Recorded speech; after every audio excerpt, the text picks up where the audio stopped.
Buenas tardes compañeros, el día de hoy les voy a hablar sobre los cuadernícolas y cómo fue su historia, cómo surgió, hechos relevantes, etcétera. Bueno, para empezar les voy a dejar la tabla de contenidos que va a consistir en el contexto, características generales, o sea, el fundador, año de creación, características de manifiesto y los representantes. Bueno, ahora el sistema político y social, que va a consistir de una descripción general, jerarquías, función de cada una de las jerarquías, hechos relevantes y la relación que tienen con la literatura. Bueno, y luego seguimos con la literatura, que vamos a hablar sobre el narrativo y lírico. ¿Por qué no el dramático? Más adelante se los voy a demostrar. Y ya para finalizar, los autores y las obras. Bueno, ahora continuemos con el contexto de los cuadernícolas. El contexto de los cuadernícolas es el nombre que se le dio o se le atribuyó a un grupo de poetas colombianos, el cual escribían sus obras en unos cuadernillos llamados cánticos. Además, durante el cántico, estos poetas establecieron un punto de diálogo. Eh, Dentro de los diálogos, dentro de los temas tratados, se puede evidenciar o se destaca el mar, la naturaleza, el sueño y la soledad. Bueno, ¿cómo surgió el nombre de cántico? El nombre de cántico fue tomado de la obra de un poeta español llamado Jorge Guillén. ¿Por qué tomaron el nombre de cántico por el poeta español Jorge Guillén? Esto debido a que los cuadernícolas son muy seguidores del estilo de Jorge Guillén, de sus poemas, de cómo se basaba y etcétera. Bueno, ahora continuemos con las características generales. Las características generales, como dije, va a estar formado de un fundador, el año de creación, características de un manifiesto, eh, representantes, y le quise añadir una breve descripción sobre el fundador para no dejarlo tan corto. Bueno, el fundador. ¿Quién fue el fundador de los cuadernícolas? El fundador de los cuadernícolas fue Rogelio Echaverría. ¿Quién fue Rogelio Echaverría? Rogelio Echaverría fue un reconocido antólogo de poesía colombiana, reseñista y crítico con mayor influencia. Fue el mayor líder de los cuadernícolas, se le asoció con los cuadernícolas y más tarde se le asoció con el de Mito. Bueno, continuamos con características del manifiesto. El manifiesto que se puede perfilar son las corrientes románticas, sociales y vitalistas. ¿Qué es vitalistas? Se los dejo acá. Bueno, que reflejan el sentir de los que reflejan el sentir de los problemas que surgían en la época, como la violencia y la desolación. Bueno, continuamos con representantes. Uno de los bueno, algunos de estos representantes que voy a mencionar son los más destacados en lo de los cuadernícolas. Tenemos a Fernando Charri Lara, Álvaro Mutis, Jorge Gaitán Durán, Rogelio Echaverria, Guillermo Payán y Maru Javiera. Bueno, hay muchos más representantes, pero estos fueron uno de los más importantes.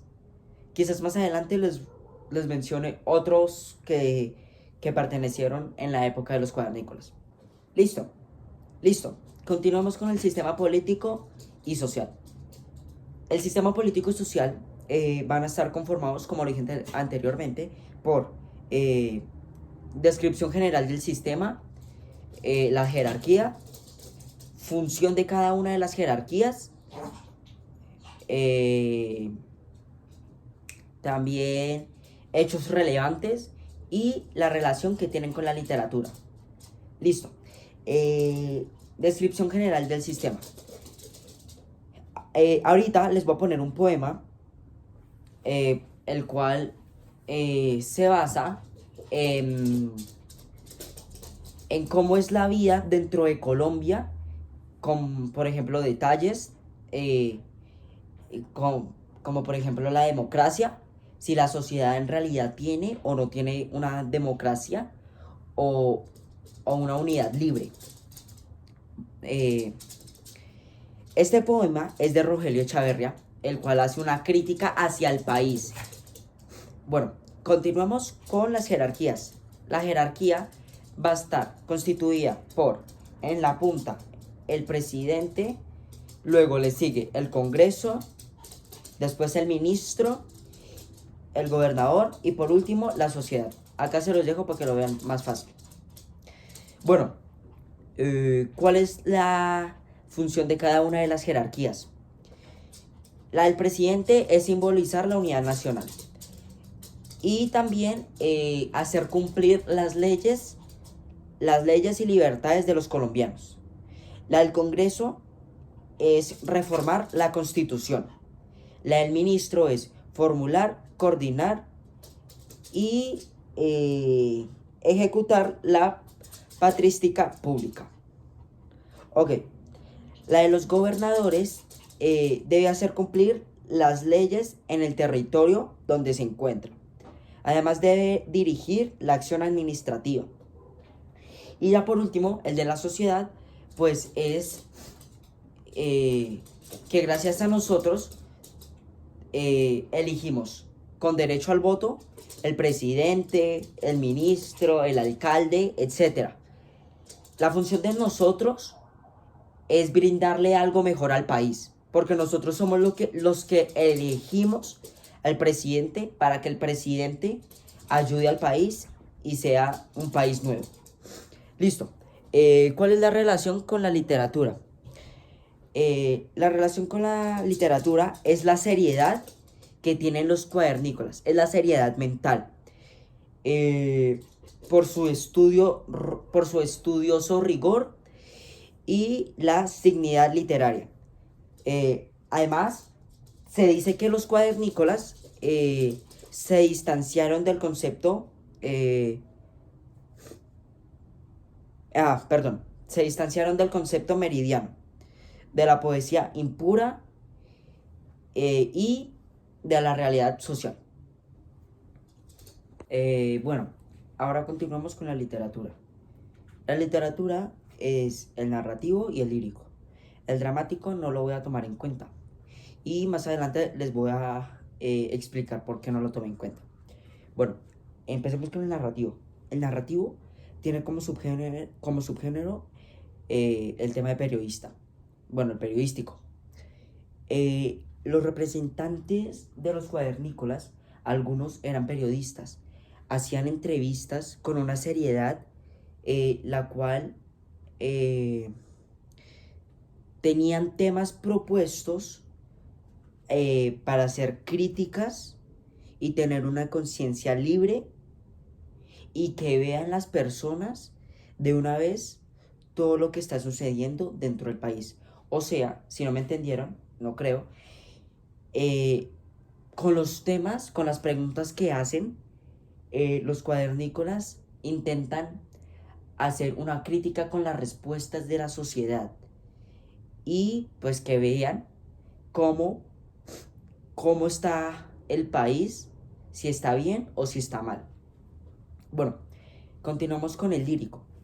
El lírico está pues la canción, o sea, los cánticos y el poema.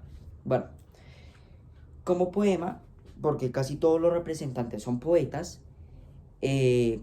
esto debido a que revelan de forma coloquial, y crítica, revelan de forma coloquial y crítica de apreciar la sensibilidad de un país sumergido en distintos cambios políticos y sociales que demandaban una gran una gran observación y análisis.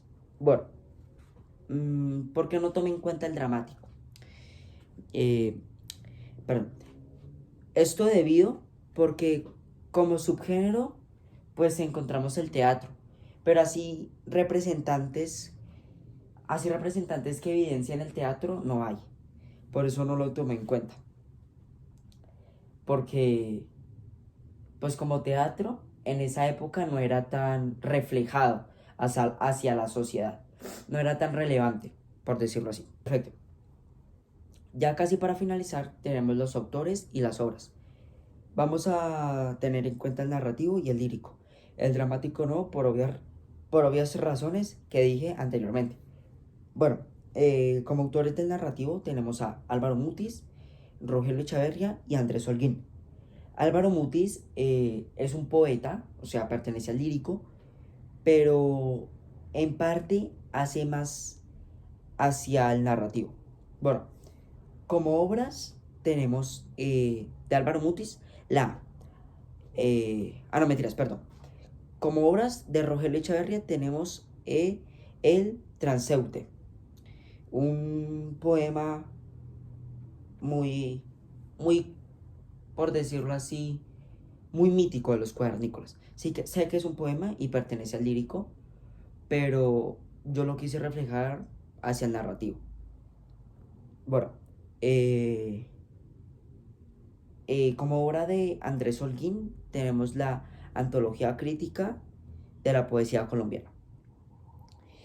Ya para continuar, en el lírico, como autores tenemos a Fernando Charri, Rogelio Echaverria, Jorge Gaitán Durán y Maru Javiera. Como obras tenemos Antología de Poemas al Hijo, Llama de Amor Viva y por último de Maru Javiera, Campanario de Lluvia. En el dramático, como lo dije, pero lo vuelvo a repetir, no lo escogí porque pues la profe me mencionó que lo podemos dejar afuera, que el único que así obras no hay y pues autores tampoco creo que hayan, porque solo basaban en el narrativo y en el lírico.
hasta aquí el tema sobre los cuadernícolas. Espero me hayan entendido y me hayan comprendido. Sé que algunas cosas no quedaron claras, pero hice lo mejor que pude. Perdón si no se me ve. Eh, eh, Espero traerles una próxima presentación mucho mejor que esta. Pero bueno, gracias por prestar atención.